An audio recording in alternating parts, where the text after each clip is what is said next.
what's coming on. You can What? plug whatever you want to. Is this shameless plug time? Yes. We're the queens of the shameless plug. We love a shameless plug. You are. You're so good at it, but it never feels shameless. It always just feels like, I need this information. Yes. This is vital information. Okay, 5, 4, 3, 2, 1.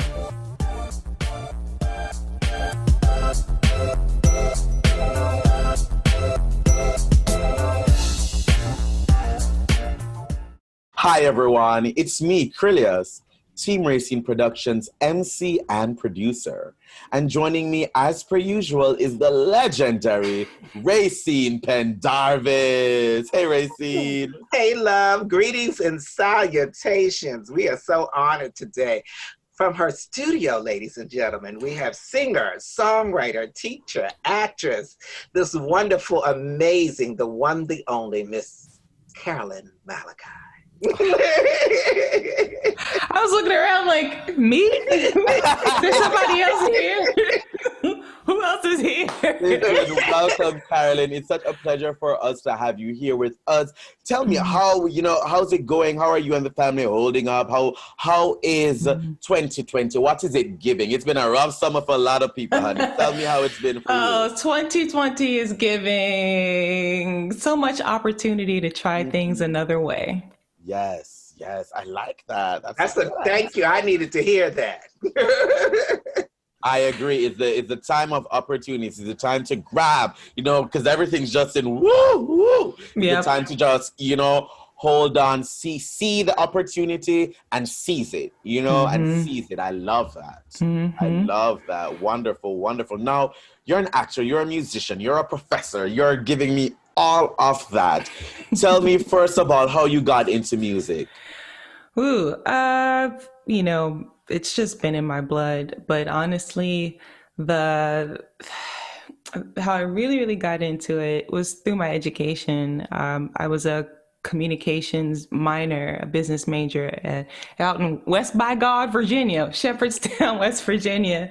And one of my professors had us do a project where we had to produce stories for radio. And I just, had been like, I used the technology to produce the music for all the songs that I had, written like throughout my life. It was great. Like I was like skipping basketball practice to go to the studio and produce. That's how I got started. But ever since then, I've just been trying to perfect my craft and learn, as things develop, especially technologically.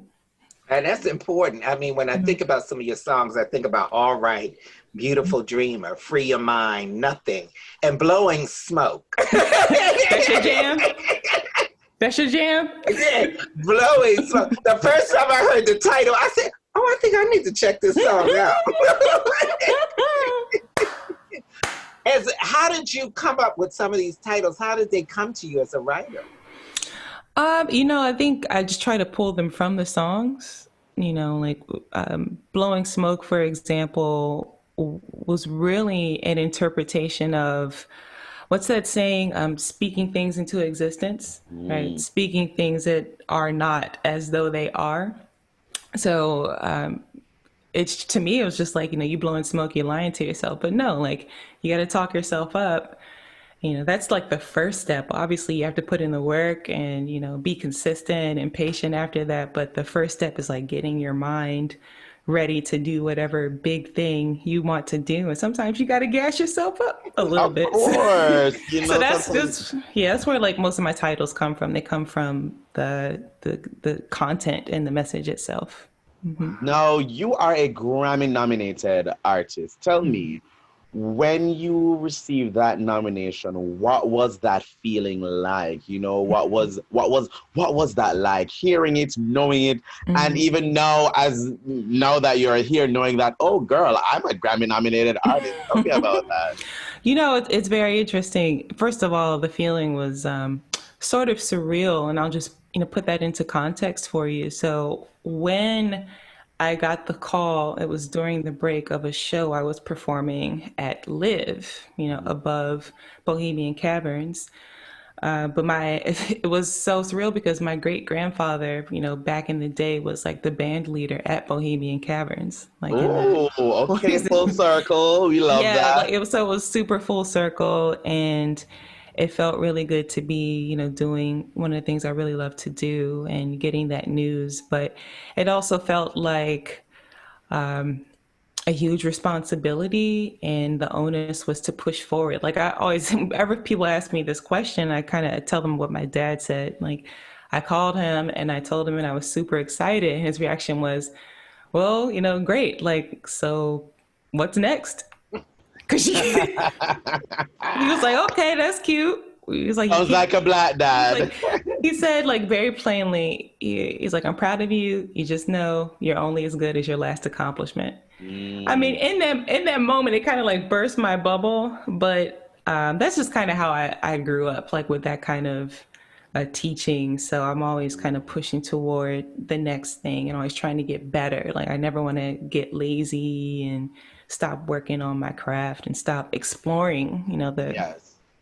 exploring. Yeah. But it kept you grounded, as an artist, because it's so easy to go to Hollywood. And what I noticed that your spirit, whenever I see you and the accolades that you receive and walking in the light of the understanding as an artist, and you really don't get caught up in the trappings of that kind of energy that hypes folks up and make them feel like they are better than. You just celebrate the artistry and the gift, what is you. And I think that's so important because I watch you maneuver and greet and talk and feel like your concert is like, come to the family reunion. That's what it is. Come to the cookout. It's my favorite, and I thank you for that. But quiet as it's kept, and I don't think I've ever shared this, but my performances for me, at least since like after college, like I noticed they became increasingly important to me because right around the time I was in school, my parents split.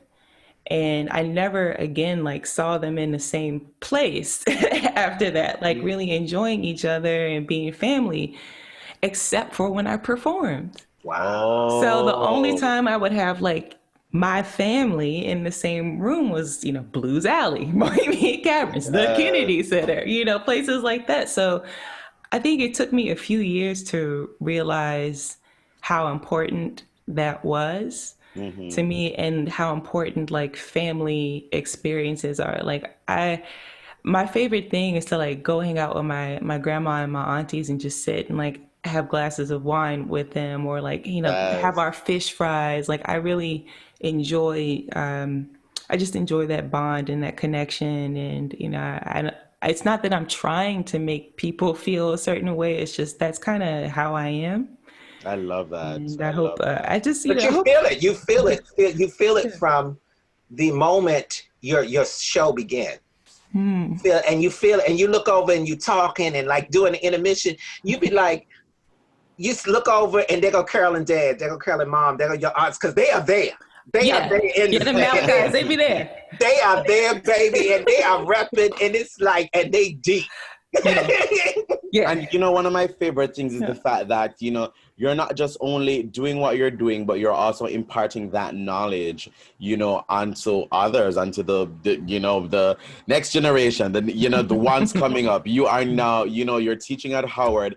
Tell me what spurred you to want to be able to do that, and what is it like being a professor at the illustrious Howard University? Well, first of all, we have to pause to give a huge shout out to the illustrious Kamala Harris. Yes, let's do that. I love it.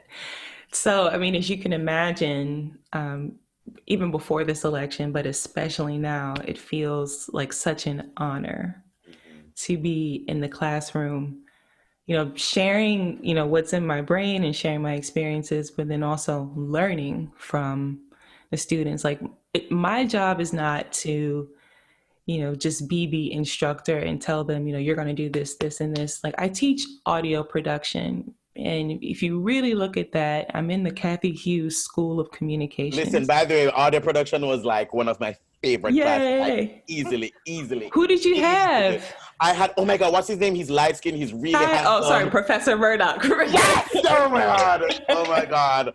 Oh my God. He was my favorite. Yeah. My favorite. Love Professor Murdoch. He's the person who brought me into Howard. Wow. Oh my God. And he's so wonderful, such a light. And he let me say why I really enjoyed that class. He allowed me to really flex my creative muscles. Like everything was so open-ended, so wide. Like all the projects I did really came from me. It wasn't like, you're going to do this thing and this is the thing. It really came from me, and I really, really love that about that class. So, that's what it's about. Yes, that's what it's about. And, you know, for me, like I take a very similar approach. Like the lessons are kind of structured, but the projects, they come from the student, right? Yes. What are the stories that they want to tell? Like that's what I'm interested in. And I'm interested in helping them tell those stories and have them come across in a way that's like super crisp and like very engaging and informative. So it really is super cool. And just to, you know, to double up on that full circle thing, my great grandfather taught in the jazz department at Howard. Wow. I really feel like, you know, people talk about guardian angels. I really feel like, you know, mine, because like I didn't ask, but you know, my grandmother years ago, she was like, "You're gonna teach at a university." Before the Howard thing came into play, she was like, you just got the vibe, you just have it, you got the juice, you're gonna teach. And I was like, yeah, okay, whatever, Grandma. This was like a decade ago, and then wow.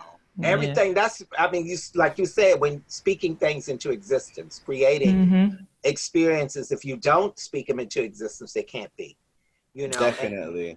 But you've doing the work. I mean, it's not like when people look at artists and say, oh, they became an artist overnight. To get that Grammy nomination, people didn't know the work that you had to put in. This is really important. Yeah. It's so important. And, you know, let's talk a little bit about your acting as well, because you are also an actor. I don't know about that. I don't know. I've acted. But I mean, listen, once you've acted, honey, you're an actor. You're an actor. Tell me about that and how much, you know, what would you like to see, you know, happen with that, for example? Like, where would you want to see your career go when it comes to acting? You know, I mean, honestly, I have no ambitions when it comes to like acting. I mean, it is very scary. Like the short film that I was in, Runaway, was produced by, you know, incredible crew out of Brooklyn. And they got, you know, Stephen Hill, who's a great actor. He's on, what's that big show? Miami Vice? No, some very big show. He's going to really be upset that I don't know the name of this show. I'm sorry. I'm going to tell you. Okay, but it's a big show. Yeah, he's a really talented actor. So, you know, we shot this short film, again, it's called Runaway, out in the Poconos in Pennsylvania. And I just remember, like, we're doing this scene and this guy just cries, like, out of nowhere. Like, he's like, they're like, and action. He's like, and like, it's just, the tears just start flowing. And I'm like, how do you do that? How did you do that? And in the meantime, I'm trying to figure out like how, I mean, the story is essentially my music, but it was like super difficult because you have to make it look real. You have to like be in the moment, in the emotion at that time. And it's just so impressive to me how people can like call on all of these different emotions at once. At least when I'm performing a song, I have like 5 to 10 minutes to sit in an emotion. But with professional actors, it's like happy, sad, excited, calm. Like, how do you guys do that? It's a skill. Yeah. Oh, yeah. Definitely a skill. Very, very much so. I've always tried to learn to cry on demand. I think now I can kind of do it, but I mean, it's a challenge. It's a challenge. You have to pull so much, but I think wasn't that, you know, on the net, every time you create a video, you're acting. So, you know, if you don't claim it, you don't see it. Because you're leaning into a fantasy, you know, you're leaning into that fantasy and embodying that fantasy. And really that's what acting is. Even with the music, as you're performing and you're feeling it and doing all of that, you are just leaning into that fantasy and giving the audience, you know, bringing the audience into that fantasy. And, you know, honestly, that's what it is. You know, that's what performers do. That's what performers do. Because I'm sure there are days, we all know as performers, writers, poets, singers, dancers, whatever we call ourselves. You don't want to do it. There are days that you just don't feel like being on. So you have to pull from something. And that moment stage, they don't want to hear about your car just broke down, or he left you, or your shoe broke, or somebody stole your purse. They don't want to hear all that. They want to sing the song, baby. Tell us the more. They want to hear all that, you know. So it's like, child, you're right. I don't want to know what happened to you 20 minutes ago. You're right. You're right. Tell me what singers. You know, there's Billie Holiday right there.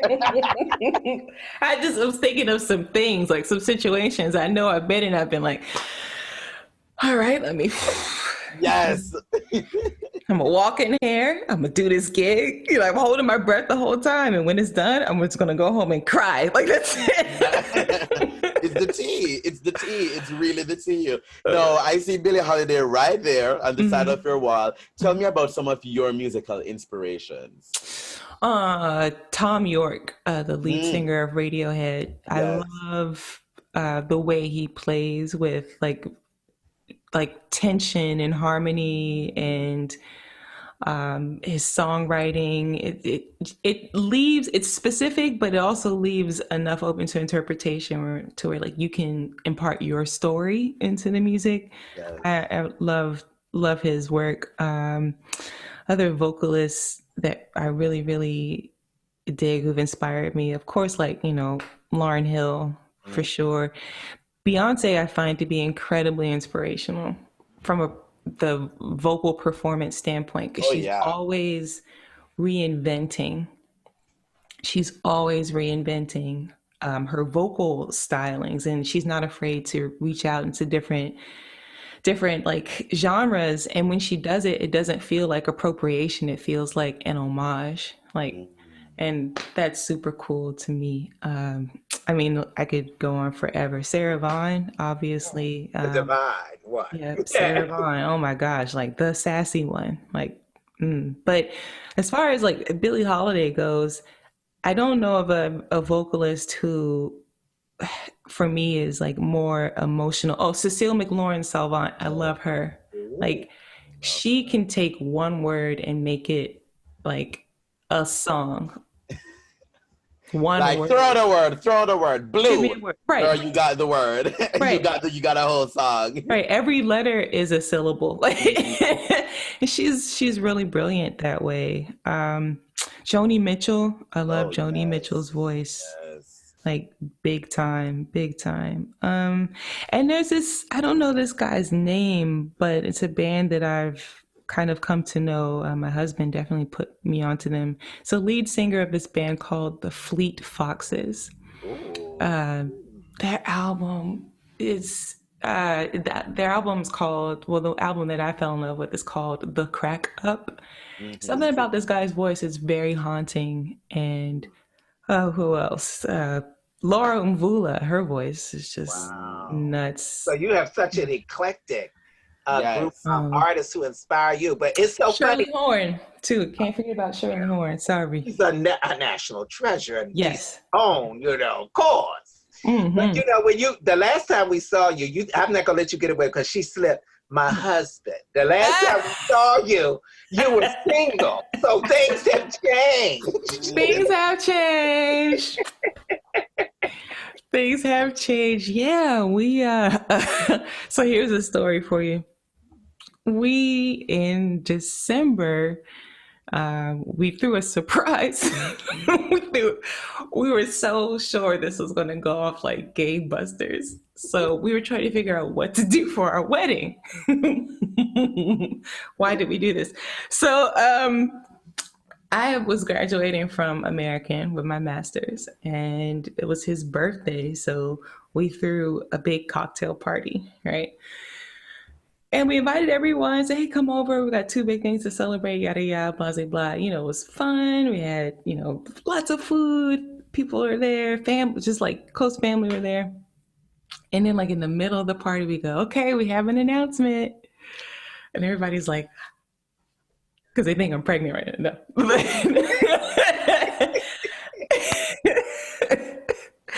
So, you know, Io, my husband, he says, we are married. Everybody's like, yay.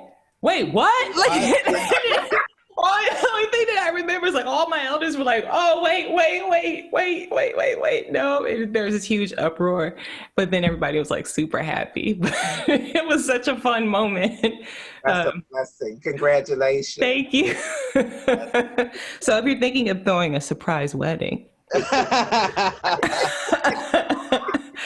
I think you very need open to it. Yeah, just there are a few factors, few logistics. One, make sure you have parties on both sides. At least somebody on both sides knows. So there was somebody on one side that knew, but make sure somebody on both sides knows in advance. And it was fun. My grandma, wisdom of grandmothers, like that night after we made the announcement, she was upstairs when we made it, and so I came back upstairs, and she was like, you know, I don't know who you think you fooling, but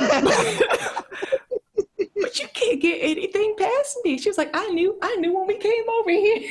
Oh, wow. That's wonderful. Yeah. That's so beautiful. Oh, We're really happy. Yeah. That's great. It shows. I remember when you announced that you were engaged, I could see you beaming. I mean, you could feel the love. It was radiating. Yeah, that's my buddy. Of course. Tell me, Carolyn, what does the future look like? What does the future look like? What are you looking forward to?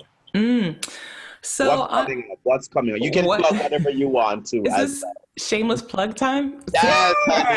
We're the queens of the shameless plug. We love a shameless plug. You are. You're so good at it, but it never feels shameless. It always just feels like, I need this information. Yes. This is vital information. So I just released a single called Poetry Man. It's a cover of the original Phoebe Snow song, which is like so amazing. And it's like super calming. And we recorded before quarantine, and then, you know, pandemic happened, and you know, I basically had to bring the whole session home and mix it myself, which was technically something, I mean, not technically, but something that a lot of artists don't do because it's hard to be objective when you're mixing yourself. But, you know, I just took my time. And honestly, I'm very proud of it. I'm very, very proud. And, you know, people are loving it and it's playing. So that makes me feel good. And then I'm finishing up a research paper on the intersections of blockchain technology and music. Because I really feel that, you know, blockchain can be a vehicle for getting, you know, musicians and other performers paid and paid well.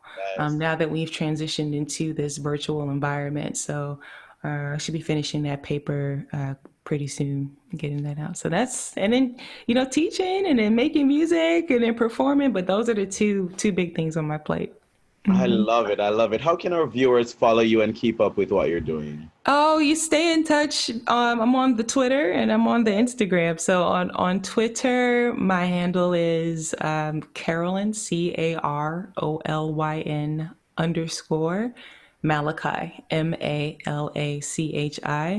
And on Insta, it's just at Carolyn Malachi. So CAROLYN MALACHI.